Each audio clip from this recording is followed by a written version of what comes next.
as I was saying. So yeah, okay, that's kind of all I have for the officiating.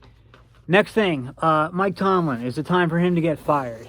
I think yes, and the reason is that, first, let me say that I always tend to err on the side of keeping the coach, because I think that with a head coach, what you're really looking for is competence. You're not necessarily looking to coach your way to victory or something. You're looking for competence, and Mike Tomlin is definitely competent. So normally my instinct would be like, yeah, stick with the guy. My problem is that I've kind of always been a bit of a Tomlin doubter, because he's the only coach who out there who didn't build like his own staff from the jump. And let me elaborate a little further on that. I mean, like, Tomlin took over, and it's a difficult situation for him, right? He didn't get to the privilege of picking his own staff. When he was hired, Coward left, and Tomlin, had to keep, all of Cowher's coaches and on both sides of the ball. So, he didn't really get to like put his stamp on the team. He was the boss. He was making the final decisions, but not really the final decisions over his own staff. I mean, I guess he could have fought with them and got some of them fired, but these were guys who had proven themselves. They had already succeeded and won a Super Bowl with Cowher. So, yeah, and then, but when Tomlin had Cowher's staff, and I acknowledge that there's a whole bunch of other factors that go into it, but when he had Cowher's staff, that's when he had most of his success. He had that initial success with Cowher's staff, and like, nothing wrong with that. That's he had success, that he did his job. But as Cowher's staff left, because they moved on to greener pastures or retired in the case of Dick LeBeau, it had to become more of Tomlin's organization.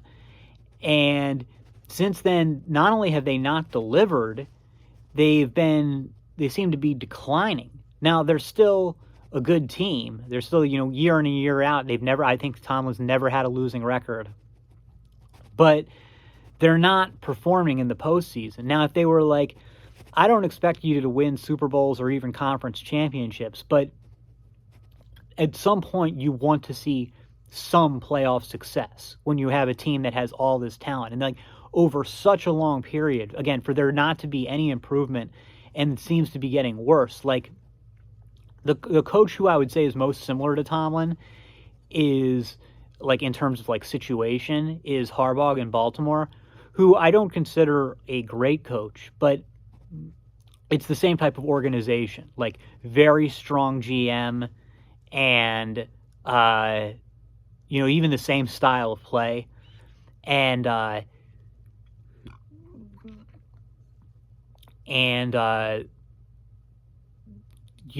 but the thing is, like, Harbaugh has, and yeah, I mean, I guess you can say he's had the quarterback or whatever, but whatever it has happened, Harbaugh's delivered. They've produced some.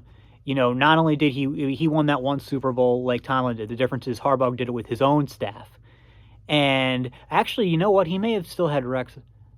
No, I don't think he did. I think he did it with his own staff. Although he had kind of a similar situation where he came in, and not his offensive, but I think his defensive coordinator was Rex Ryan, and that was that. That wasn't going to change. But since then, it hasn't been, a decline since then. They've had ups and downs, but overall, they're performing. I know they lost last week. We'll get to that. But they're performing. And, again, it's you can never, the situations are never going to be a perfect comparison. Maybe if Mike Tomlin had Lamar Jackson, we wouldn't be having this conversation, or we'd be having it about Harbaugh. The thing is, but I have seen enough from Tomlin that I think it's time to consider moving on. And if they're not going to move on, I would think that maybe you do something more like with what they had with Sirianni. I don't think Tomlin would agree to this, but you would do something more like what they have with Sirianni in Philadelphia, where he's not a CEO head coach, he's a middle manager head coach. Everything, the organization's actually run, like there's a defensive coordinator hired by the GM, an offensive coordinator hired by the GM. They report to the GM, and the guy, he's the head coach is just the guy who manages the shit in between, or at least obviously do a little bit more than that on game day, especially. But yeah, so that's what I think about that. Anyway, the other thing about the playoffs, Lamar. So what do we say about Lamar? To me, I've got nothing bad to say about Lamar. I've been a Lamar skeptic forever. I was surprised that he had such a good season last year, but then the egg he laid against Kansas City in the playoffs, I was like, okay, that's the real Lamar. In the playoffs against a real like championship caliber team, he's going to sink. He's not going to play well. But he played well, and he played very well and on the road. And, if his teammates had delivered, he'd have won. So he definitely played well enough to win. And I really feel like Lamar has, silenced at least this doubter. I don't know about the others, but I think he's silenced a lot of the critics. And he's a hell of a player. And Baltimore's just a great organization, and he's a great player. And sometimes you do your best and you have a good game, and then sometimes things don't break your way, and that's that. And so tough break for Baltimore, and I think they really showed that they are one of the elite teams in the league, which I'd been skeptical of. So anyway, like I was saying, if it comes down to a Commanders-Bills Super Bowl, I would see that as one of the more anticlimactic Super Bowls ever, because nobody gives a shit about either of those teams.